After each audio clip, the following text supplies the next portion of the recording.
حکومتی مذاکراتی کمیٹی اور عوامی ایکشن کمیٹی کے درمیان معاہدہ طے پا گیا۔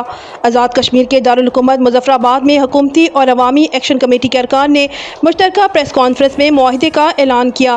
وزیر اعظم کے مشیر اور حکومتی مذاکراتی کمیٹی کے رکن رانا ثناءاللہ نے پریس کانفرنس کرتے ہوئے کہا کہ یہ معاملہ خوش اسلوبی سے طے پا گیا اور عوامی ایکشن کمیٹی کے جائز مطالبات منظور کر لیے۔ انہوں نے کہا کہ فریقین کے درمیان معاملات طے کرنے کے لیے لیگل ایکشن کمیٹی قائم کی گئی ہے۔ لیگل ایکشن کمیٹی ہر 15 دن بعد بیٹھے گی۔ پیپلز پارٹی کے سینئر رہنما راجہ پرویز اشرف نے کہا کہ کچھ لوگ امید لگائے بیٹھے تھے کہ معاملے کو بگاڑا جائے، لیکن ان کے تمام تر منصوبے ناکام ہوئے۔ وفاقی وزراء اور جوائنٹ ایکشن کمیٹی کے درمیان ہونے والے معاہدے کے تحت 1 اور 2 اکتوبر کو جاں بحق افراد کے لواحقین کو معاوضہ دیا جائے گا۔ معاہدے کے تحت پرتشدد واقعات سے اموات پر انسداد دہشت گردی کے تحت مقدمات درج ہوں گے۔ یاد رہے کہ چند روز قبل وزیر اعظم شہباز شریف نے آزاد کشمیر کی صورتحال کے حل کے لیے اعلیٰ سطحی مذاکراتی کمیٹی تشکیل دینے کا اعلان کیا ہے۔